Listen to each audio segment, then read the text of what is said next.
Shalom, shalom à tous, chères excellences, et bienvenue une fois de plus dans cette école des apôtres qui est donnée sous la tente d'assignation Mysteries, qui n'est pas une église, qui est juste un lieu de transformation, qui est un hôtel de Dieu sur terre, qui est un lieu de transaction spirituelle. Oui, chères excellences, chers apôtres, parce que nous le sommes tous en Jésus-Christ, nous sommes chacun une église qui doit être bâtie dans les fondements pour des bonnes fondations en Jésus-Christ. Aujourd'hui, nous allons parler donc du combat spirituel par la croissance spirituelle. Pourquoi le combat et la croissance spirituelle? Les deux sont liés et nous allons donc en parler, partager avec vous quelques connaissances et espérons que cela vous aidera à avancer dans votre processus. Et comme toujours, on va appeler le Seigneur. Éternel, mon Dieu, mon roi, nous te remercions de nous avoir permis d'être ici et maintenant dans cette sainte convocation. Et nous déposons à tes pieds, Père éternel, Père 3 fois saint, tous nos fardeaux, nos peurs, nos doutes, notre connaissance, Seigneur, afin que tu nous donnes la paix comme toi seul tu sais la donner. Que par ton Saint-Esprit, Père éternel, que nous puissions entrer dans le couloir dans lequel tu nous attends, que nous puissions entrer dans la vérité parfaite en toi, afin que nous grandissions et ramenions sur terre ton royaume.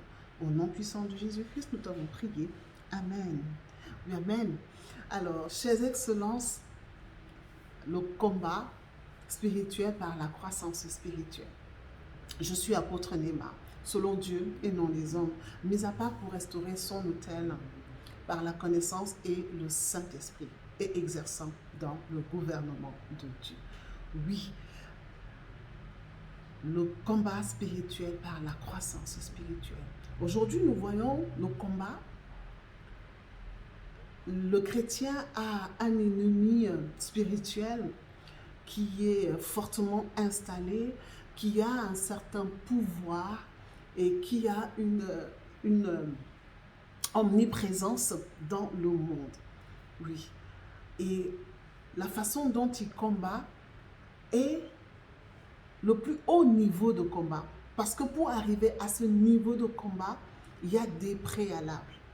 Et les préalables qui ne sont pas toujours remplis. Nous allons rentrer dans la parole pour comprendre ces préalables. Nous allons parler de 2 Corinthiens 10.4. 2 Corinthiens 10.4 qui nous dit quoi? Les armes avec lesquelles nous combattons ne sont pas charnelles. Alors, si les armes ne sont pas charnelles, qu'est-ce qu'elles sont? Elles sont donc spirituelles. Voilà. Les armes avec lesquelles nous combattons sont spirituelles. Et quelles sont ces armes? On le voit toujours, on le voit dans Éphésiens 6. Nous avons la vérité, nous avons la justice, nous avons l'évangile de paix, nous avons la foi, le salut et l'épée de la parole de Dieu. Voilà les armes auxquelles, qui sont les armes que nous avons à disposition, pardon, et qui sont spirituelles. Alors, les armes avec lesquelles nous combattons ne sont pas charnelles, elles sont spirituelles. Éphésiens 6.4 nous dit quoi? Nous dit que nous n'avons pas à lutter contre la chair et le sang, mais contre les dominations, les autorités, les princes des ténèbres de ce monde. Et donc, on comprend très bien que l'ennemi est fondamentalement spirituel. Résumons. Le combat, il est spirituel. Les armes sont spirituelles. L'ennemi est spirituel. Donc, nous qui représentons le camp adverse, nous devrions d'abord être spirituels. Parce que les armes, avant qu'elles ne soient défensives, elles sont d'abord offensives. Avant d'utiliser les armes pour aller attaquer, les armes doivent être utilisées pour nous protéger. Et ces armes que nous avons déjà vues, la vérité, la justice, l'évangile de paix, la foi, le salut et l'épée de la parole de justice, nous devons les utiliser pour nous protéger. Et la façon spirituelle de se protéger est de grandir spirituellement. Regardez pour ceux qui connaissent les films Terminator. Cet androïde qui vient, qui doit détruire soit la mère de John Connor, soit John Connor lui-même. Il n'a pas besoin de chercher une arme. Lorsqu'il veut une arme, il tend la main, sa main devient un pistolet. Lorsqu'il veut une épée, il tend la main, sa main devient une épée. Donc, vous voyez qu'il ne cherche pas d'armes. Et c'est ce qui se passe dans le monde spirituel. Dans le monde spirituel, dans le combat spirituel, on ne cherche pas d'armes. On devient l'arme qu'on est. Si on n'est pas être, si on n'est pas une arme, on ne peut pas l'utiliser dans le spirituel. Je ne sais pas si on se comprend très bien. Le monde spirituel est très simple. Vous ne pouvez utiliser que ce que vous êtes. Et c'est pour cela que la parole de connaissance nous permet de devenir ce qu'elle nous appelle à être. Nous voulons la vérité, nous devons devenir la vérité. Nous voulons la justice, nous devons devenir la justice, de telle façon que lorsque nous allons brandir la justice face à l'injustice, la justice prendra le pas. Mais si nous ne sommes pas justice, si nous ne sommes pas vérité, on ne peut pas utiliser ces armes-là. Et ce n'est pas parce que nous allons les réciter, ce n'est pas parce que nous allons en parler que cela aura un effet à long terme. Lorsque nous allons combattre ainsi, c'est sûr, nous allons être fatigués parce que nous avons longuement combattu, nous avons longuement prié, à déraciner, à enlever, à casser, à briser, à aller chercher, etc., etc. Et on va dormir du sommeil du juste parce que la fatigue aura fait son bonhomme de chemin.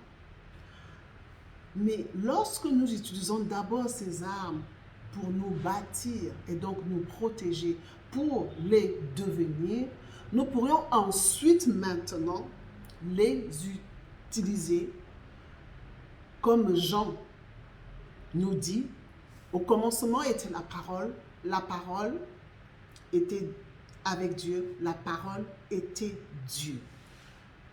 Lorsque nous devenons ces armes, on peut maintenant utiliser ces armes-là et faire que ce que nous allons dire s'accomplisse. Parce que par le travail offensif que nous allons faire, nous allons acquérir un pouvoir dans le monde spirituel. Et c'est ce pouvoir dans le monde spirituel qui nous capacite. Certains d'entre vous ont certainement vécu dans le monde spirituel des combats et physiquement, il y a un événement qui va attester du fait qu'ils aient vaincu spirituellement cette chose ou quelqu'un. C'est ça, véritablement, le combat spirituel.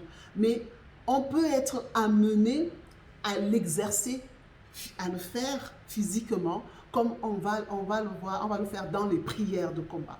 Mais si on n'est pas capacité, si on n'a pas l'autorité et donc l'autorisation de combattre, notre combat, il y a de la foi dedans, oui, mais ça n'amènera pas, on n'ira pas très loin, on n'ira pas très loin.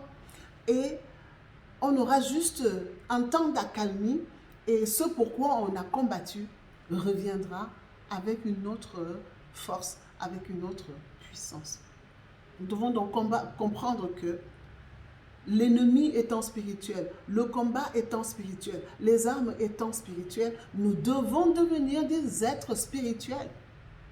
Et devenir un être spirituel, c'est grandir, c'est croître spirituellement, c'est de renoncer de plus en plus et de mieux en mieux en nous-mêmes. C'est mourir charnellement afin que l'esprit vive. C'est assumer le choix que nous avons fait. C'est d'abord ce premier combat que nous devons mener, le combat spirituel qui nous demande d'assumer le choix que nous avons fait afin que nous manifestions effectivement ce que la parole dit que nous sommes. La parole dit ce que nous sommes amenés à être, ce que nous devrions être. Mais nous devons pratiquer cette parole effectivement pour manifester ce que la parole a dit. Nous savons très bien que, toujours dans Jean 1, toutes choses ont été créées par la parole.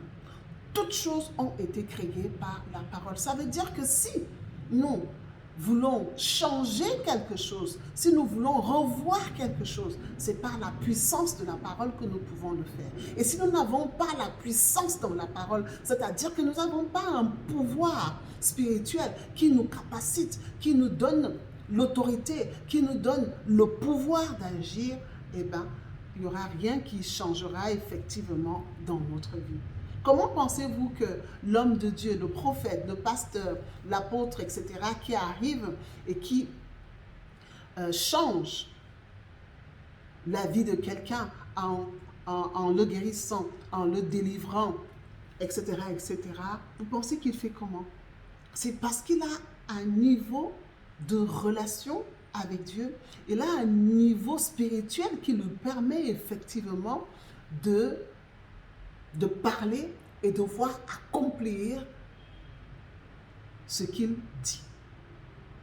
Et ceci est la portion de tout chrétien. Bien sûr, chacun en fonction de son niveau de grâce. Nous devons donc comprendre que le premier combat spirituel que nous devons mener, c'est en utilisant les armes spirituelles qui nous ont été données contre nous-mêmes. Parce que pour rentrer dans la vérité, c'est pas évident. Pour rentrer dans la justice, encore moins. Donc, nous devons mourir de plus en plus, de mieux en mieux. Et c'est ça, la croissance spirituelle. Et ce n'est pas parce qu'on a commencé à croître qu'on doit s'arrêter. On ne finit jamais de croître spirituellement et donc d'acquérir un pouvoir afférent à notre croissance spirituelle. Bien aimés, nous devons comprendre que les armes qui nous ont été données, elles sont d'abord offensives et après maintenant, elles sont d'abord, défensives et après maintenant, on peut passer à l'offensive. Si nous n'avons pas été capacités, parce que nous avons utilisé ces armes de façon défensive, c'est-à-dire contre nous-mêmes, on ne peut pas les utiliser contre l'adversaire, qui qu'il soit. Dans le monde spirituel, vous ne pouvez pas utiliser une arme que vous n'êtes pas. Vous ne pouvez pas demander la guérison si vous n'avez pas la guérison en vous. Vous ne pouvez pas demander le travail si vous n'avez pas le travail en vous. Vous ne pouvez pas demander le mariage si vous n'avez pas le mariage en vous. Et ce n'est pas parce que vous l'avez que ça doit s'arrêter. Vous devez continuer encore et encore à grandir pour pouvoir garder et pouvoir continuer à combattre spirituellement. Lorsqu'on finit de se combattre spirituellement, maintenant on peut mener un combat spirituel physique. Ce combat spirituel est vraiment le plus élevé, comme j'ai dit, parce que c'est à ce niveau-là qu'on montre qu'on a un pouvoir, qu'on a fait un choix, qu'on assume, mais il faut véritablement que le combat qu'on mène soit gagné. Ça ne doit pas être un moment de répit. Quand vous gagnez le combat spirituel, c'est pour de bon.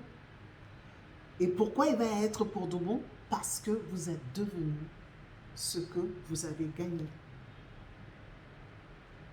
Donc comprendre que la façon dont nous combattons aujourd'hui, c'est, comme je vais me répéter, je ne cesserai jamais de me répéter, c'est le plus haut niveau. Mais il y a des préalables. Nous devons devenir d'abord les armes que nous allons utiliser dans le spirituel. Si nous ne sommes pas les armes que nous utilisons dans le spirituel, comme dirait quelqu'un, c'est l'eau mouillée. Ça n'a aucun effet, ça n'a aucun impact dans ce que nous faisons. La foi y est, mais nous savons très bien que la foi ne suffit pas. Il faut pratiquer la parole pour que la parole devienne chair il faut pratiquer la parole pour que la parole devienne chair. Et lorsque la parole devient chair, on peut la manifester en la prononçant. Parce que toutes choses ont été créées par elle. Le pouvoir de création, le pouvoir de changer les choses, de mettre la justice là où il y a l'injustice, de mettre la guérison là où il y a la maladie, de la stérilité, là où il y a la stérilité, de mettre la fertilité. Vous comprenez que vous ne pouvez le faire que si vous êtes le travail, si vous êtes la guérison, si vous êtes la vie. Alors, chers excellences, commençons d'abord à mener le premier combat spirituel qui consiste à nous outiller, à nous aguerrir spirituellement, à nous capaciter, à nous donner un pouvoir spirituel qui nous permet d'être capables d'aller maintenant contre l'adversaire. Chers excellences, c'est l'histoire de toute une vie parce que Jésus-Christ est notre maître et qui nous a montré le chemin, un chemin de croissance encore et encore dans la soumission et l'obéissance. Chers excellences, chers apôtres,